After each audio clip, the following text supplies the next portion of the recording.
வணக்கம். ஆகாஷ்வாணி புதுச்சேரி செய்தி சுருக்கம் வாசிப்பவர் செங்கேனி பழனி. முழுமையான நல்வாழ்வுக்கு தியானம் ஒரு முக்கிய கருவி என்று குடியரசு துணைத் தலைவர் திரு சி.பி. ராதாகிருஷ்ணன் தெரிவித்துள்ளார். புதுடெல்லியில் நேற்று நடைபெற்ற தியான தலைவர்கள் உலகளாவிய மாநாட்டில் அவர் பங்கேற்று பேசினார். தியானம் மன அழுத்தத்தை குறைக்கவும் கவனத்தை மேம்படுத்தவும் உதவுகிறது என்று அவர் தெரிவித்தார்.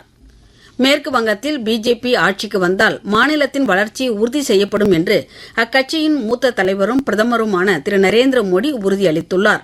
நேற்று மேற்கு வங்கம் கூச் பெகார் மாவட்டத்தில் நடைபெற்ற பொதுக்கூட்டத்தில் உரையாற்றிய பிரதமர் ஆளும் திரிணாமுல் காங்கிரஸ் அரசை விமர்சித்து மாநிலத்தில் சட்டம் ஒழுங்கு சீர்குலைந்துள்ளதாகவும் நிர்வாக திறமையின்மை நிலவுவதாகவும் குறிப்பிட்டார்.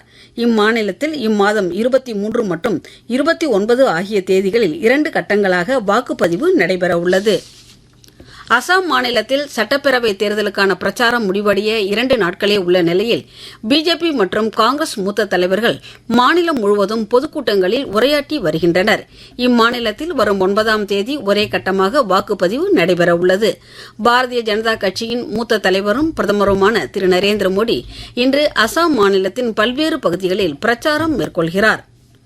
தேர்தலில் போட்டியிடும் வேட்பாளர்களின் கல்வித் தகுதி மற்றும் குற்றப் பின்னணி குறித்து வாக்காளர்கள் இணையதள வசதி மூலம் அறிந்து கொள்ளலாம் என இந்திய தேர்தல் ஆணையம் தெரிவித்துள்ளது. இந்த இணையதளத்தை அணுகுவதன் மூலம் வேட்பாளர்கள் சமர்ப்பித்த முழுமையான பிரமாண பத்திரத்தை பதிவிறக்கம் செய்து கொள்ளலாம் என்றும் தேர்தல் ஆணையம் தெரிவித்துள்ளது. தேர்தல் ஆணையத்தின் 40க்கும் மேற்பட்ட இணையதள சேவைகளை ஒருங்கிணைத்து அனைத்து சேவைகளையும் அளிக்கும் வகையில் இசிஐ நெட் பிளாட்ஃபார்ம் அமைக்கப்பட்டுள்ளது.